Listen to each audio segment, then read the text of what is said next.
Hey Saints, Saints TV, round 21 is done, and we lost by around 43 points, so I don't really need to go into too much detail on how we performed. I might flick this on.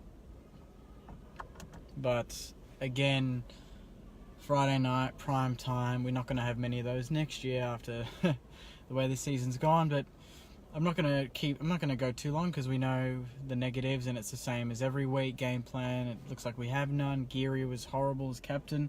If your captain can't kick 15 metres to his direct player, then you know there's a problem. And I was saying this while I was watching the game, but I remember like Bronx cheering Geary, like, oh, he actually did something good, like doing that. And then I was thinking, what captain does any other club do that to? You don't have another captain that you mock. And I never did that to Nick Riewoldt. I never said, there's Riewoldt, he actually did something good. It's just ridiculous that I'm doing that to our captain. It says a lot about his skill level, and I'm thinking that how many players is he better than in our 22? And I just feel like there's a massive leadership problem across the board with this club. And Jack Nunes again kicked that goal at the end, but didn't do too much after that. I personally think the only player that almost beat his direct opponent would have been Louis Pearce, who was really good, had a lot of ball around the ground.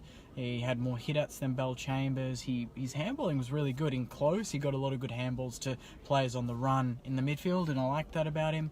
He seemed smart, a good user of the ball. I thought Marshall being back was really handy, and he clunked a lot of marks. Ben Long took a great mark, kicked a good goal, so it's good to have him back. Gresh was all right, kicked 2 goals from like 12 possessions. Nathan Brown's obviously with that big hit on side, and that's the disappointing thing, is that Essendon were 2 players down midway through the first quarter, and we couldn't utilise that at all. They actually got better and we got worse at that point, and that's just where we're at in this season. There's just not much to talk about, like Webster overcooking the kicks in the back half. Again, they just didn't.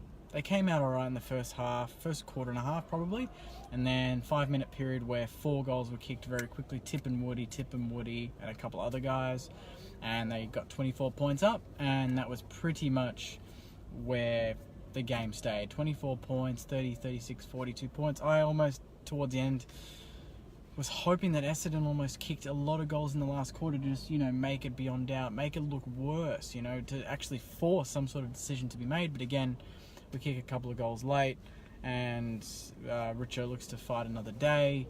Patton was all right, a bit nervous in his first game. I thought Freeman did all right, got a bit better as it went on, kicked his first goal in career football. Same with Patton, was a great goal. So it's good to see them both getting their well-earned goals. I mean, Freeman's is 5 years in the making, so good on him. Seb Ross fought so hard, and his disposal was a lot better tonight. Jack Stephen was a bit all over the place. Sinclair, again, anonymous. And I thought Billing started like a house on fire. Could have had 3 or 4 goals. And then they put him at half forward. Again, he started the game in the midfield, and then they just throw him in the forward flank where he doesn't get a lot of the ball, can't be damaging. And, yeah, just coaching, I don't know how much of this team is bad and how much of it is the coaching, but we need to change either one just to see what happens and if we can climb from this, because we're just non-competitive. We're just not good, And I'm just getting sick of coming to games where, other opposition fans are cracking jokes at us again. It's like back to I wasn't through the bad period when I was younger, but, they're just like, 37,000, that's a big crowd. And then, an Essendon fan turned around and said, yeah, it's because, it was an Essendon game. St Kilda never get big crowds, It's just embarrassing. It's just not fun to come to, and I don't want to be negative all the time, but when, the club dishes up that, it's just... Essendon almost didn't come out of second gear, I reckon. They could have gone to whole new levels. We've seen them play much. I've seen them play. They made so many mistakes in that second quarter, and we couldn't utilise it. Gresham took that mark, went for a snap, and it hit the post or something, and he missed. It could have put us, 7 or 8 points ahead. In that case, we missed 5 shots in that second quarter. They kicked 4 goals straight in the last 5 minutes, and it turns the game on its head, and then we're in trouble. And the second a team gets a run on, we just don't know how to maintain it. The first half, it looked like we were playing zonal, so we were guarding space, which worked because because Essendon like to chip it around, play fast. If you guard zones, you're guarding the area that they're running into, as opposed to manning up on their man. Because when you play man on man against a team like Essendon, they are happy to run off you. They'll play you man on man and back themselves. Whereas if it's zone, they don't really know what to do because they're not manned up, but they know they've got limited space to work with, and we cut that space down, and it worked for a little bit. And then it seemed to go back to man on man in the second half. And it worked into their favour. They started handballing. They drew the player and go the handball. They do it better than anyone. And that was it. Game over. Enough of my ranting. Let's quickly go through some... I'll turn the slide off because it's a bit annoying. Let's go through some of your comments. Hello, Stuart. Stuart says, pathetic to say the least. We gave up in the third quarter. I can say he's fucking hell sorry for the language. Drop punts over snaps when they should be kicking balls straight. Get rid of Armo. Seb Ross, our next captain. All we do is give hospital balls when we do handballs. Pearce and Marshall tried hard. I agree. Essendon deserved the win. Exactly. Coach next year. Probably Richo, but I wouldn't mind Sam Mitchell or someone like that being assistants. St Kilda best player, Seb Ross by an absolute mile. Most of them at the club don't care about this season anymore. That's very true. Gresh is a slow hog with no awareness. No, I disagree. He had over 15 possessions, kicked 2 goals. He's going to finish with 40 plus for the season. He's one of our shining lights this season. Did anyone else think that halfway through the second we were all over them? I did too. I thought we might. I 100% agree with you. I thought we were going to absolutely rip them. We were running through them. We had so much space. And then it's almost like that Nathan Brown thing happened and we just went into our shells again. Geary should retire. It's a bit harsh. Horrible skill level. It's true. No game plan, no skill level. Anyway, I'm going to leave it there. There's not much to review. It's just a vent in a way, you know, just to get my anger out. But thanks for watching, guys. Keep your comments coming. I'll answer them when I can.